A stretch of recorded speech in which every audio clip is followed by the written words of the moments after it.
Like to get this thing going. So welcome to the startup after lunch here. My name is Mark Seitz. This is Nick Tsamis. We are from Dragos. Dragos is an industrial cybersecurity threat detection company. We have an intelligence team, we have a threat operations center, and we actually have a software product as well. So that's kind of the background on us. This is not a vendor pitch at all. What we're going to go into is going to be talking about threat hunting in industrial environments. Some of the constraints, some of the differences, some of the similarities on what we see on a daily basis, and sort of the methodology, some of the approach that we like to take into how we actually threat hunt here. So as you can see, this is what we want to be, a fun presentation. We know it's right after lunch, second day of the conference. Only 20 or so slides here. We kind of want to make this interactive, leave time for some discussion after the fact. So let's actually just get into that. So the first part being, what exactly is ICS, right? A lot of the times people think about that as, that's electrical power and that's oil and gas, right? Those are kind of the big ones that come to mind. But what else is there, right? So we have water treatment facilities. That's kind of a big deal. Manufacturing. So here, that one, that's steel manufacturing, right? They're going to roll out, the cold rolled steel, do some of those things. But what else? Pharmaceuticals, right? A lot of industrial equipment, a lot of precise measurements, a lot of batching that needs to be done in order to make sure that we get the right drugs through there. Also, food processing, food manufacturing, those are all going to be parts of it. You guys have all seen like the how it's made videos. That's all going to be done by some sort of industrial controllers, right? Doing the same repeatable tasks. Also, transportation, right? Shipping.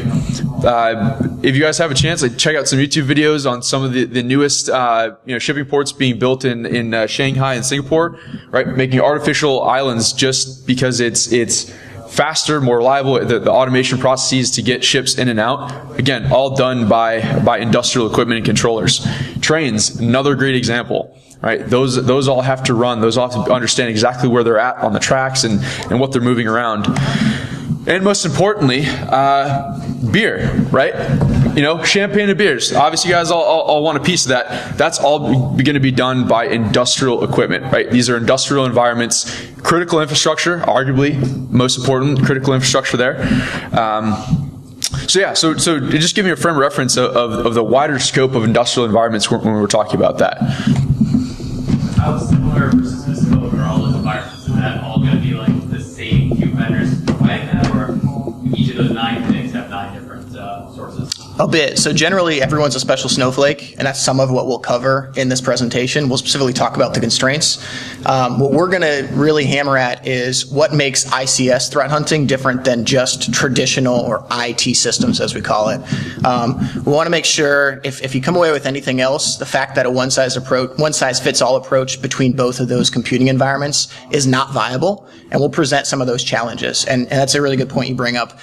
Everyone is a special snowflake in that domain. Where we do see similarities in vendor and protocols per industry vertical, for instance, food manufacturing typically relies on the same kind of vendors. Every environment has nuances, and we'll talk about some of the approaches we use to get around that. So Mark gave a quick background of a couple different industrial environments. By a show of hands, does everyone, when we think of ICS, do we all think of those environments? Is that normal, or is that revelatory to a couple people? That's normal? Okay. So I just want to kind of gauge. We want to give that high overview. We also want to give some technical details. When we say operational technology, who would say, I'm familiar with operational technology in this room? Familiar with it? Okay. And if am I not loud enough? No, repeat the last question. Oh, the last question. Got you. So the question was, how specific are industry verticals? Do we see the same vendors? Do we see the same protocols? And again, the answer is everyone is a special snowflake. We do see trends between manufacturing, between transportation. We're going to see some trends there. If I say, and last question, if I say Modbus function code analysis, by a show of hands, I sort of understand what that means. Okay, cool. So we want to give an introduction and show how these are some of the challenges we deal with and how we get around that. A brief background, we're not going to get into Intel, we're not going to get into specifics of threat hunting, but just a brief background on ICS tailored incidents in the past couple years. I won't go into detail on any of these, but the main takeaway here, and I'll direct you to a lot of the research that we have in the public space on our website.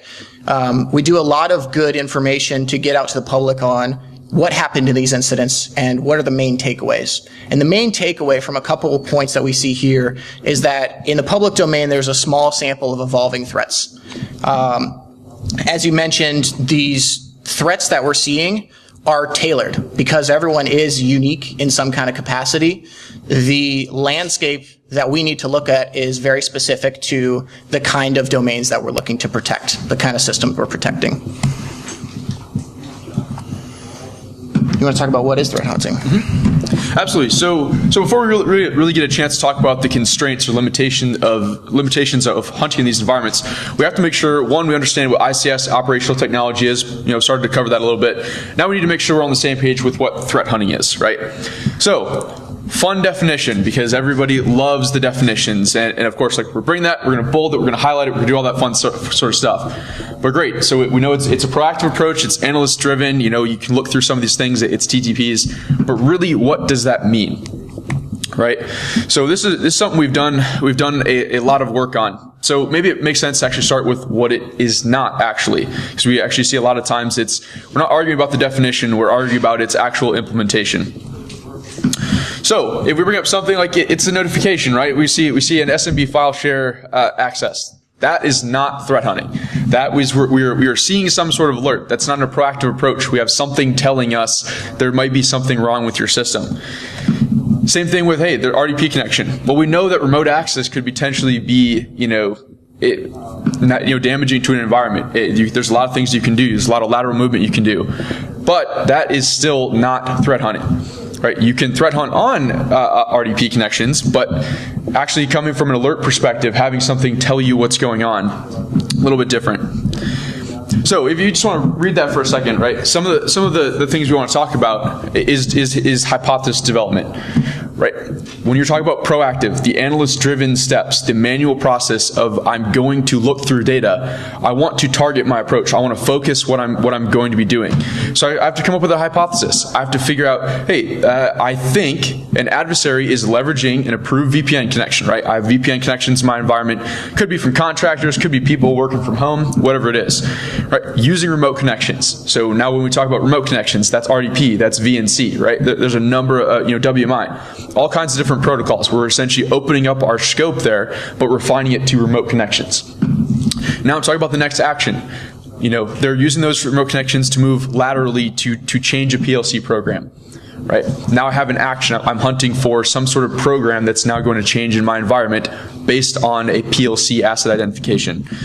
And now I'm going to say that program is going to cause a PLC stop. Maybe I know that if that PLC stops, I now see downtime. I now see that there is risk to the people that I have on the manufacturing floor. Whatever the consequence is there, I know that a PLC stop is going to be damaging to my environment. And then I'm going to time bound. I'm going to say during the 4th of July, we have a lot of people out, and that may be more of a time for people to try and get in. Right? That is essentially what we're looking at is going to be something that we want to see. We want to take these actions. We want to say, yep, we're looking for VPN connections. We're looking for remote access. Maybe it's specifically RDP because that's what we use in our environment. And we're sort of chaining those behaviors together. This is going to be a hypothesis of some artifacts that I can now go look for. So a couple things to note about threat hunting, right? We're looking for some of those unique behaviors. If I do something manually, I'm hopefully looking for something that is unique from the perspective of I've done it for the first time in my environment.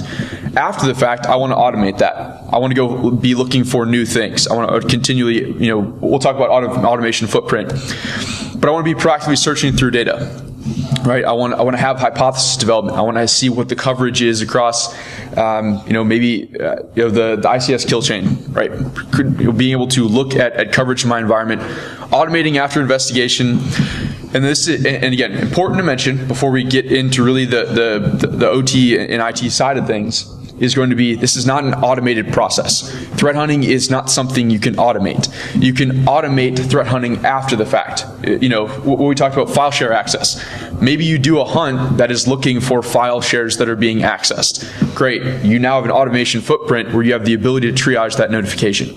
Same thing with the remote connections, right? There should be a hypothesis that leads you to that. So eventually, when you see an alert like this, that is the steps that I want to go through. I want to be smart about how I use threat hunting in my environment.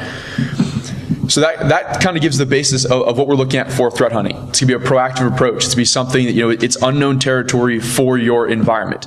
It may be something that someone's been able to automate before, but you really need to do some of that manual work up front. Because again, we talked about the special snowflake cases. Yes? What is a PLC program?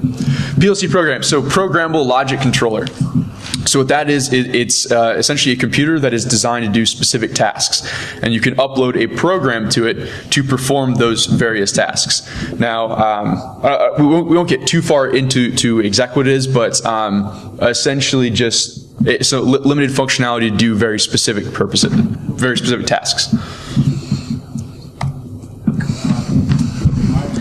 So to generalize that quickly, just to talk about what we lump into operational technology, a PLC is one example of a controller, something that actually physically changes the environment that it lives in. Effectively, it's a embedded device that runs typically some kind of proprietary software, speaks proprietary protocols, and controls processes at the end of the day. All of that lives under the family of what we typically call operational technology.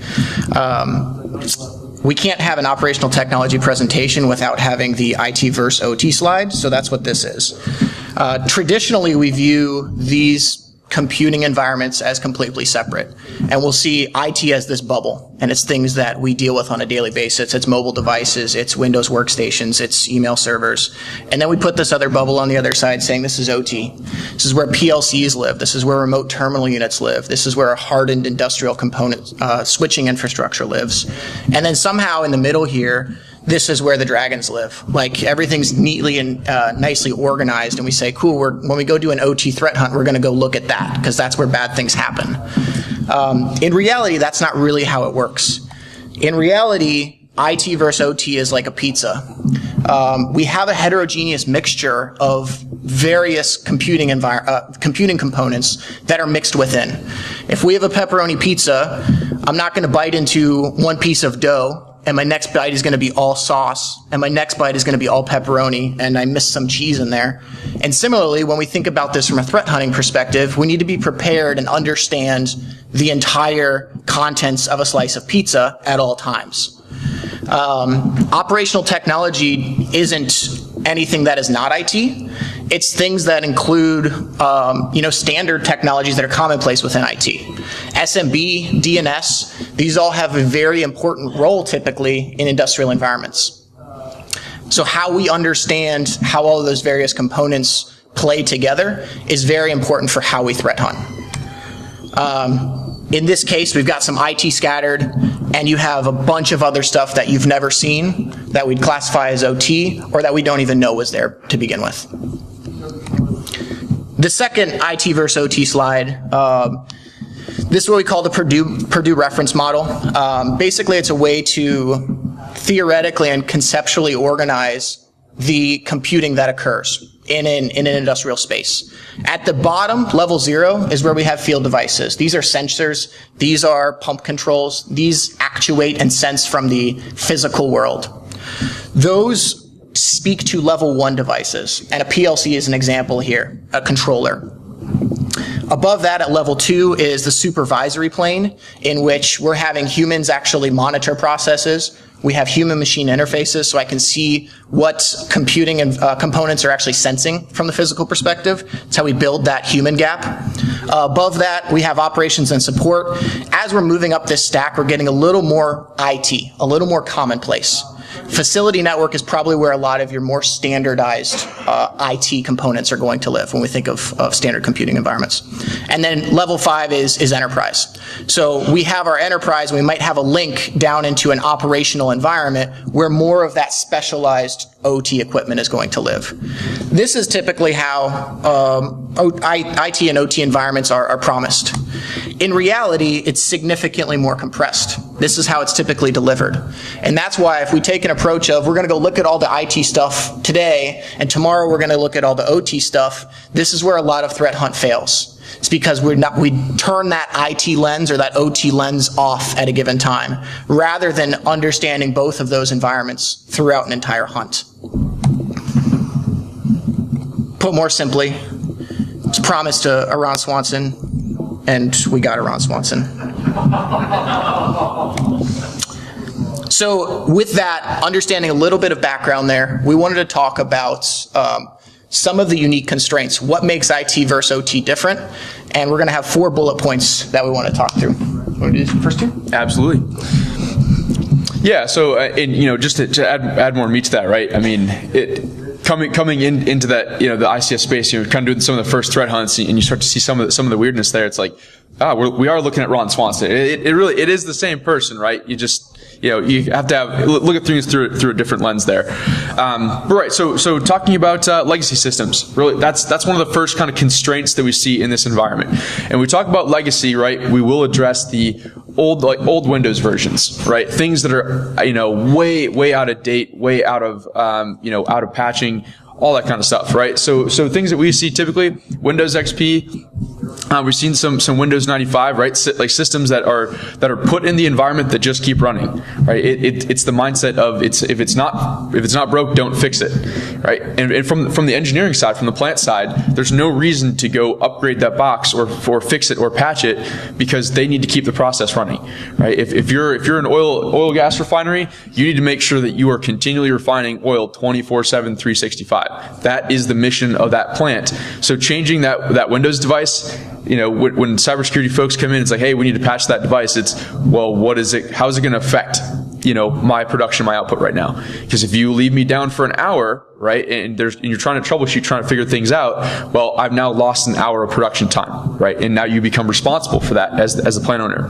The other thing that we want to talk about with just legacy systems are things that we run into all the time, right? Plain text, hard-coded passwords, readily available inside of manuals, right? Lack of encryption, lack of authentication, lack of logging capabilities.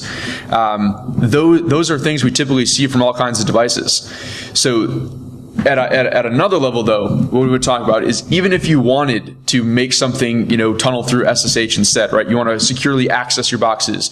You want to go patch. You want to go do some of those things. There are devices that legitimately just do not support that, right? Telnet is the way that you will access that device, because SSH is not a protocol that it will be able to speak, right? You have to understand those limitations. And when you see Telnet in the environment, have it not be, oh my gosh, that's crazy. It's okay. Well, let's understand what's inside of it. What more can we understand about that device?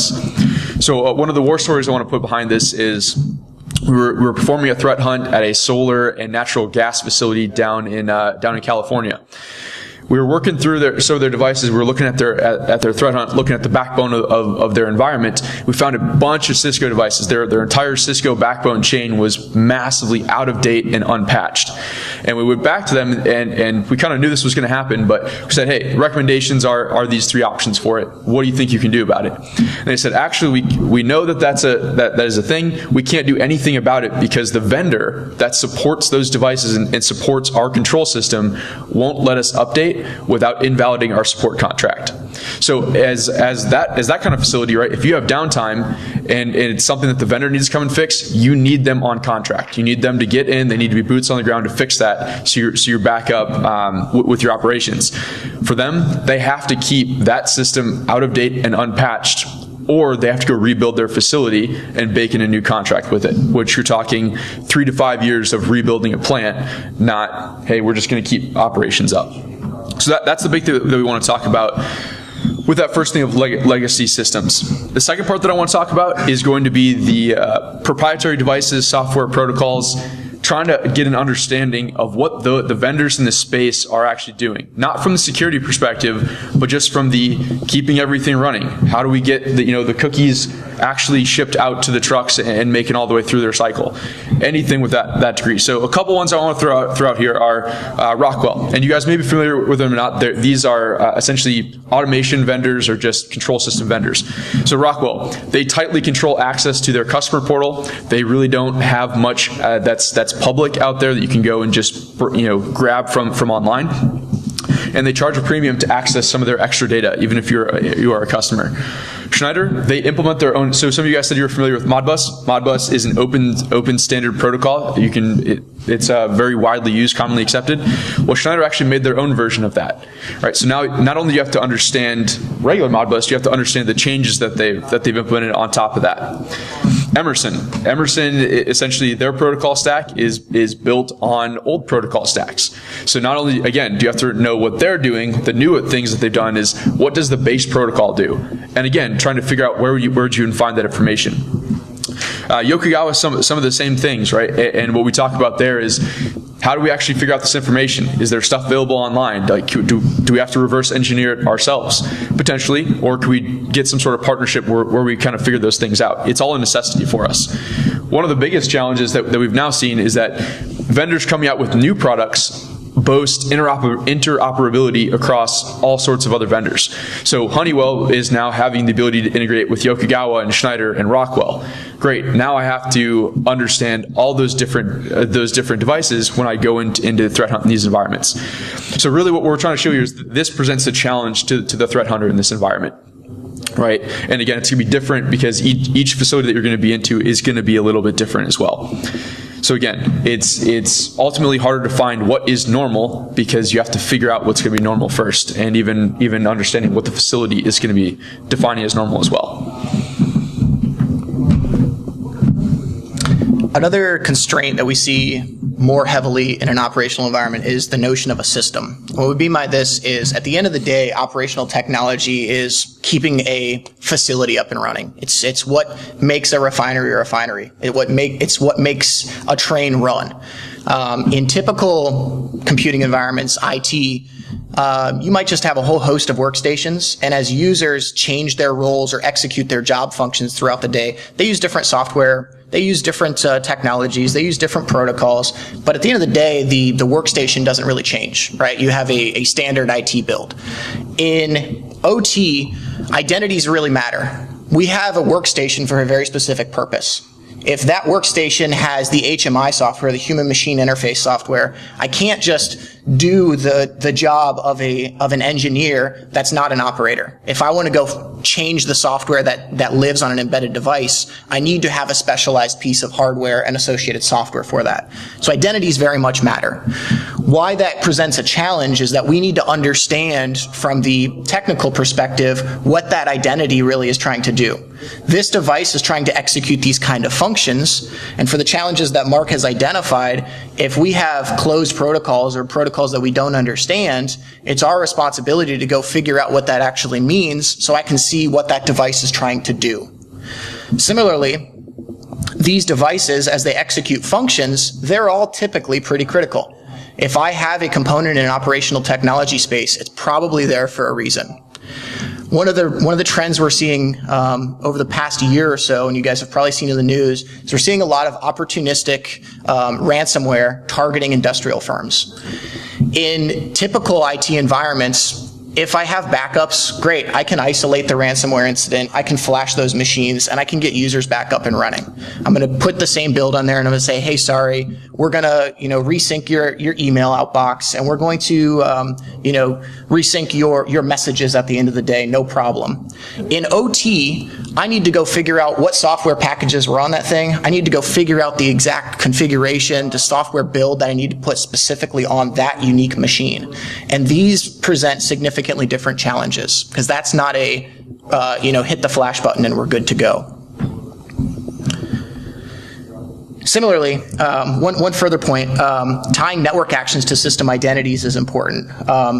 Being blind to protocols is one such challenge for us. But at the end of the day, even if we understand a protocol, we still need to build context behind that protocol. So identifying that a device is speaking Modbus is significantly different than this device is querying registers and actually executing register changes to its subordinate devices.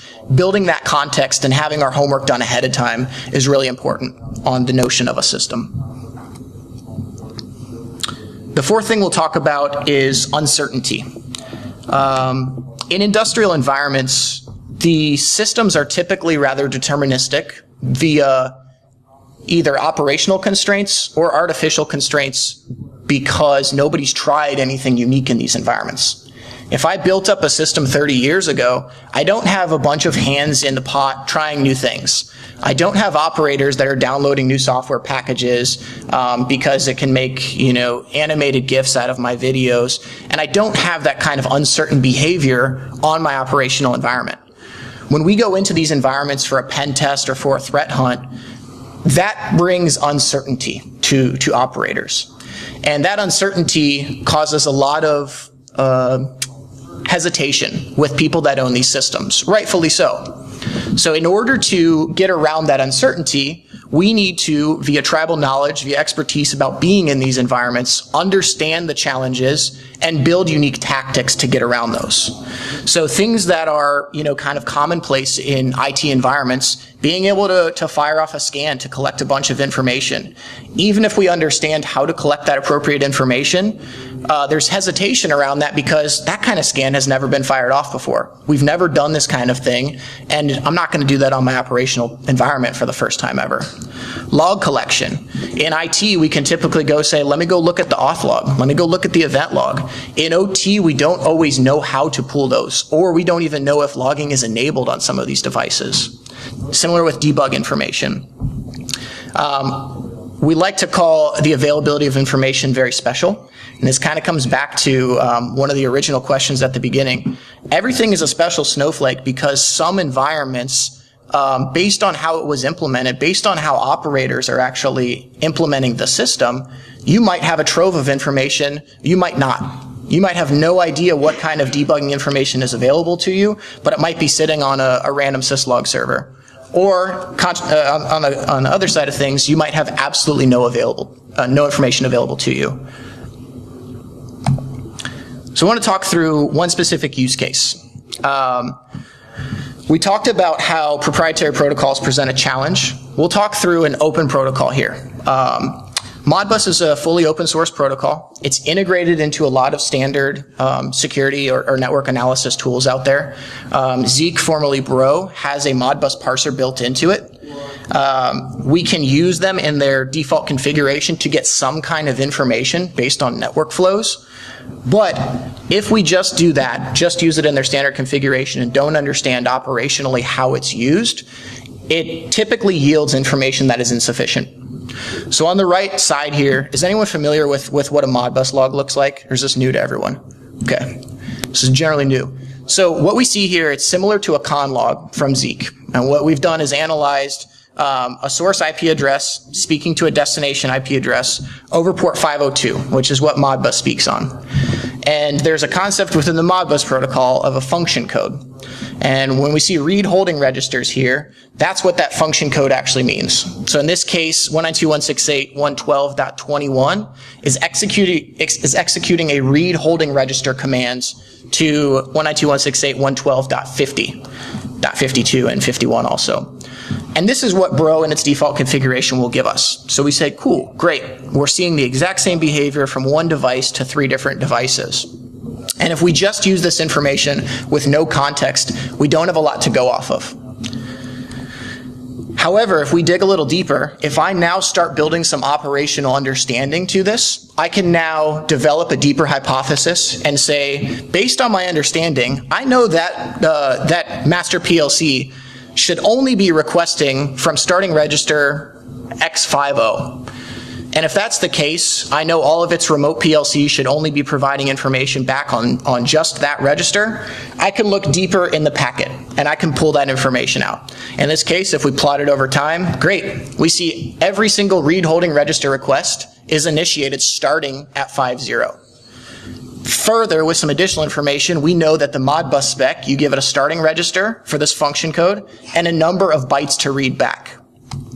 So if I build that one step further, I should say the master PLC should only be requesting 6 registers. Now if I can build this kind of analysis from a threat hunt perspective, my hypothesis of that master PLC is reading more information, or it's trying to do some information collecting that it doesn't necessarily need to do, I can immediately see some things stick out here. And in 2 instances, we're reading additional information that the system isn't designed for. Our operators don't understand why it would need to read those additional messages. So this is an example of how understanding our environment, understanding that operational context, we can go beyond standard analysis to really build that context in ahead of time and enable us during a hunt. Yeah, so we talked a lot about the challenges there. What I want to apply that to is a real life case study. You know, something that we actually run into. Like let's tie it to our threat hunt here. So we're looking at here is a wind farm that we did a threat hunt on. What we see here is farm one and 2. They connect to an energy management system, right? There has to be a way that, you know, when each wind farm is producing energy, that it's being balanced, it's going to the right place. So that all ties into the energy management system network, and then all the rest of the information goes out to the HQ, corporate, the biz, again, to be able to access that information, to be able to make it actionable, and then, you know, just be able to check in on the wind farms as well. So right from the get-go, the challenges down on the left there are the proprietary and legacy challenges. So eTerra Habitat, is anybody familiar with what eTerra Habitat is? Not at all, right? This is something new for us. We walked into that's a unique control system, right? That is eTerra Habitat is a way that a lot of wind farms and a lot of the electric sector actually use that for their energy management, right? And it has a very specific way on that it interacts with devices and stores information and allows things to be accessed.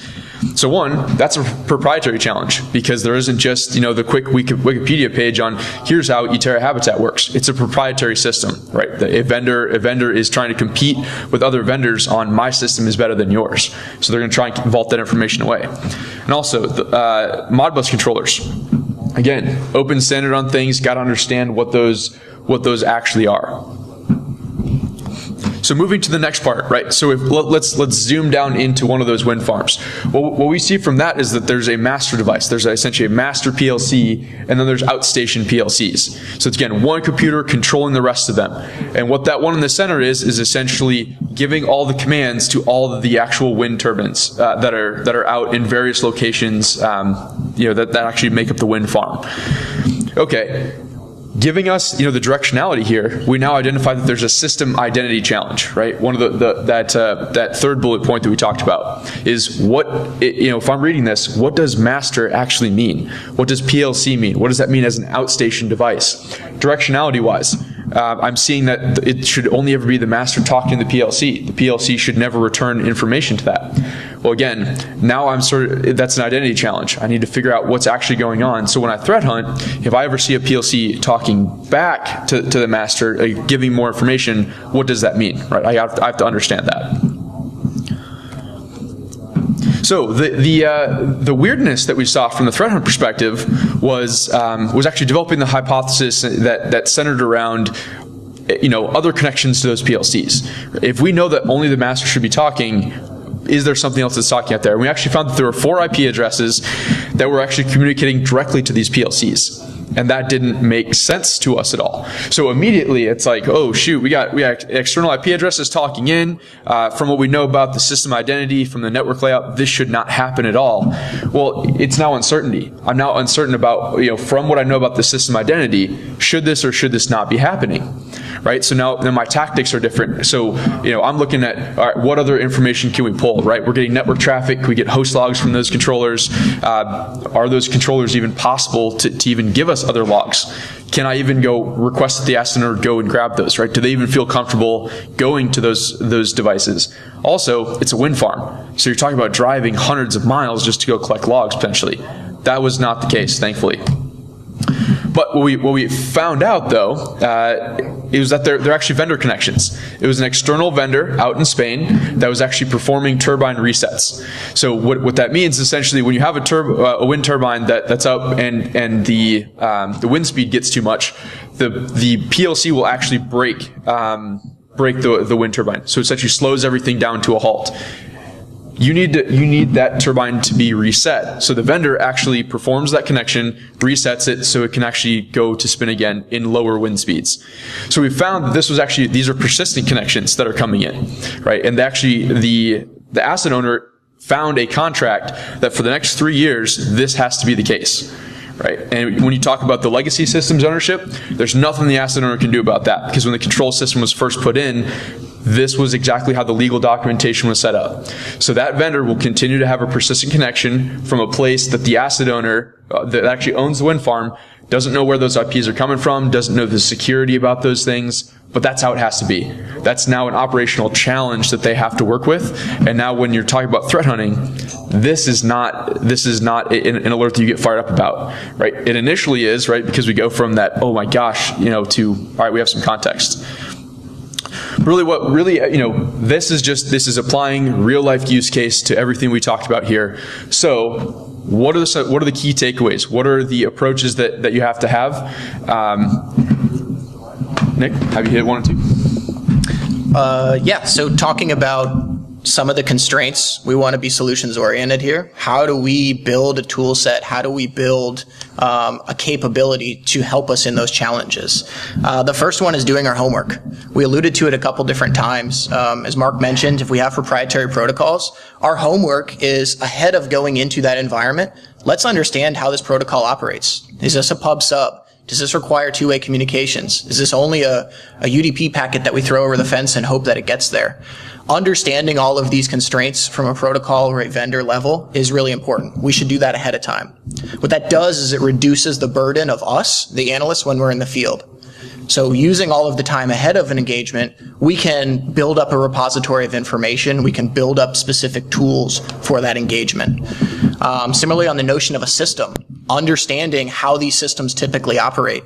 And again, I'll come back to the first question, which was how unique are things. If we've been in an industry before, we typically know how functionally energy management systems work.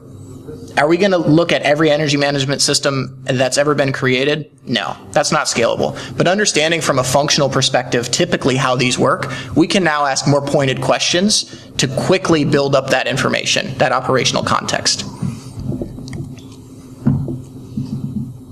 2, define a methodology and a process and document the findings and the knowledge that you build along the way. If we just go in haphazardly and don't follow a regimented process, we're going to miss things. How we document our hypothesis generation is important so that when we go back into a second engagement in an electric sector environment, we know what worked and we know what didn't really work. If we understand something about a new protocol that, hey, this was really interesting, as an adversary, I would use that against this kind of system. I want to be able to document that. So now during my downtime, I can build up a detection routine to support a higher level hypothesis. All of this information, we're a large team.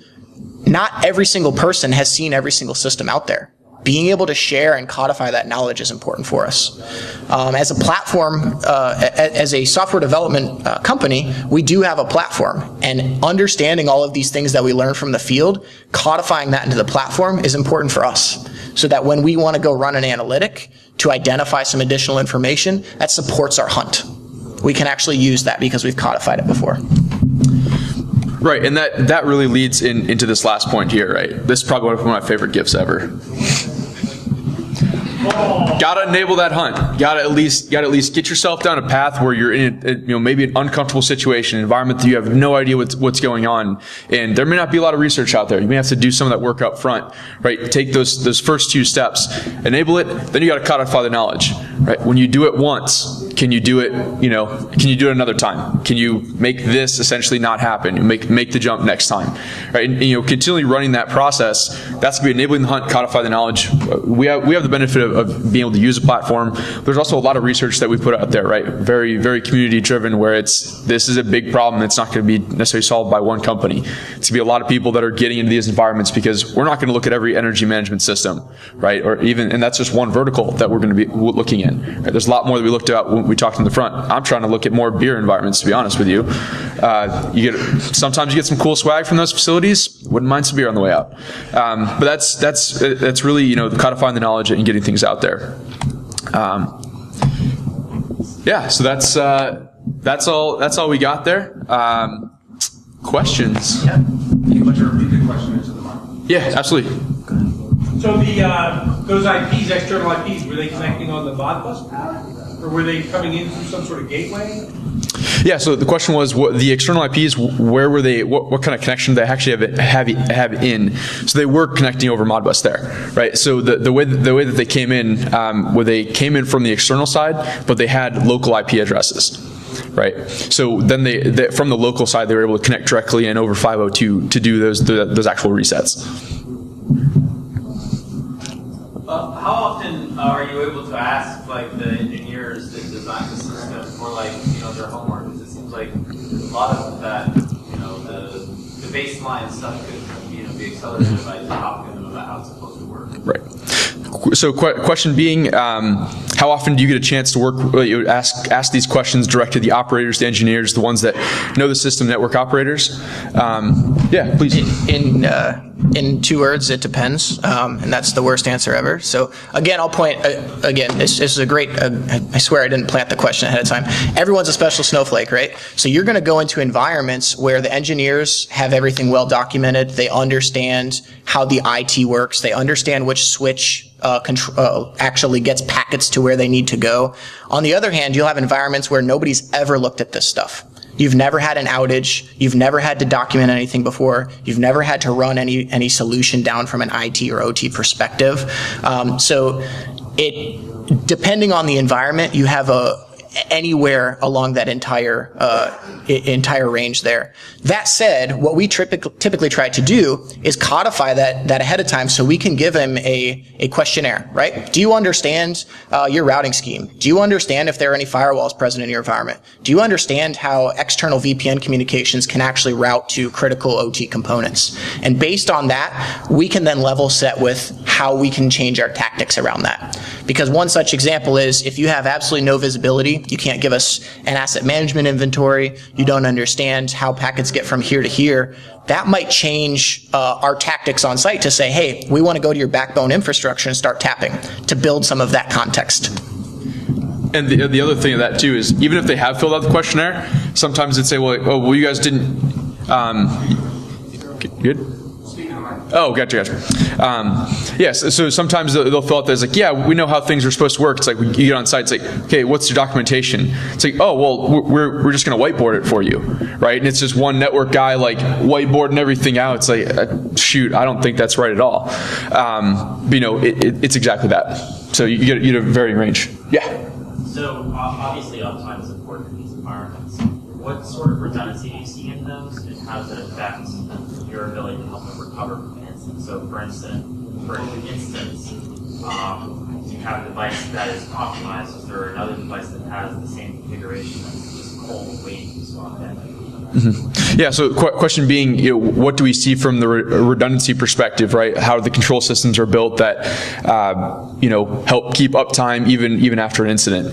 So again, this is, I'll take a first stab, and Nick, probably take this afterwards. But it depends on the industry vertical that you're in, right? The electric side, being a regulated environment versus something like oil and gas or advanced manufacturing where they don't, there will be redundancy built into those systems. Other times from oil and gas perspective, it's we have that one firewall, or we have that one controller to do that job, and that's it. A lot of the times from the incident response perspective, they will have already called in the vendor. They will, to make sure everything's back up. Then what we come in after the fact is, what's the root cause, right? A lot of the times they're not following the nice SANS 6-step PICRO model of let's identify, let's scope, let's take that time and everything. It's just get everything back up. Like if we have to pay the ransomware fee, like we'll just get out of the way. We'll bring somebody in after the fact to figure those things out. So even if they're redundant or not, right, they're going to have those vendor contracts. They're going to figure out a way to get everything back up and running in even faster time than an IR team could really be on site. Any other thoughts on that? Yeah, one thing I'll offer, redundancy, there's a lot attached to that word, right? So when we're looking at putting in operational components, we look at redundancy through a certain lens, and it's going to be process failure or a random Ethernet cable fails. So the redundancy that we put in place is, I might have 2 switches, so I've got redundancy at L2, but I'm not going to think about redundancy from a cyber perspective. So now if I have all the exact same hardware across everything, and I know one packet can corrupt the firmware across everything, I don't have, 10 guys waiting with 10 separate laptops to all go physically flash the firmware on those. Similarly, if I cause a hardware failure on some of these, I don't have 10 devices ready to be swapped back out. I might have one.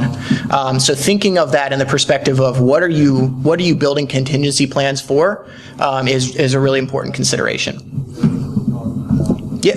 So when you're in a setting where it might cost millions of dollars per hour to have things go down, and you need to patch something, you need to update, how do you practically convince very risk-averse people that it's worth their time? Yeah, that's the challenge, right? Repeat the question. The question is, if you're in very critical environments where cost is a thing and downtime is resulting in millions of dollars of lost revenue per hour, how do you convince decision makers to implement change effectively? Is that right? Yeah, so it's identifying the potential threats to their risk. We don't come in and say, hey, we're smart and we understand the exact operational risk. What we can do, though, is identify technological challenges, how threats can pose a risk to your risk model that you've already defined. And one such example, when you can come into an environment and they can give us a risk model to say, here's what my bad day really looks like, that's a gold mine for us. Because now we can look at that and say, how does the control system at the end of the day ultimately support what you care about, being able to scope what you care about? We can now build a threat profile to say, here's how I can cause downtime, integrity issues, whatever it is to that control system in order to impact what you care about. Ultimately, you have to make the risk of a cyber attack outweigh essentially the effect of the downtime, right? If we're talking about millions per hour, right, from that downtime where we're gonna patch something versus downtime to like millions of dollars, I don't know, so it's like $10 million a day kind of thing, right? You have to make them do the math and figure out it's a worthy investment for me to take my facility down now, get things patched, get new controllers in there, do whatever it is to get to a better place. Yeah. One question in terms of scanning. So doing active scans often takes, knock out some of your ICS systems. How effective do you think your passive scans are versus having to do more of your traditional scans like you do on IT, where you can't do those on some of your own systems? Mm-hmm. Yeah, so talk about the difference of the active versus passive scanning. Which one more useful? Because obviously active scanning, it may take down stuff in your ICS environment. Again, a lot of times when we look at these kinds of environments, just establishing what is in my environment from a visibility perspective isn't there. So from passive scanning, there's a lot more that we can get that just hasn't been looked into, right? From the IT side, when you have that ability to use an active scan, you're not really going to push the envelope on what you can get from passive in the OT side. When we look at some of those limitations and constraints from the passive side, there's a lot more that we're gaining. I mean, even every day, just from a research and development perspective on, wow, I didn't know that this protocol actually passed this kind of information. A lot of the times we talk about active scanning, getting host names, getting firmware versions, software versions, model numbers. We're finding that in a lot of these protocols that they are passing it, but it's figuring out when it's being passed, how often, and can we actually grab it and parse it out, because a lot of those things aren't there. One other thing I'll add too is it's very implementation specific. So if there are certain protocols that exist out in the domain, and I want to get a certain element of information out of there, a lot of times we can build a matrix to say these protocols are not going to support, even if I went with an active query, you're just not going to get that information you want, right? And I might need to get a profile of traffic passively for a week to achieve some objectives. Some other objectives, I want all the serial numbers. Okay, whatever you're going to do with those, we could maybe go get those, but it really comes down to measuring the implementation versus what functionally can I actually achieve out of that. So we out of time? 1 minute? 1 minute. Any final question? All right. All right. That's all right. Thanks for coming. Thanks for coming. I appreciate it.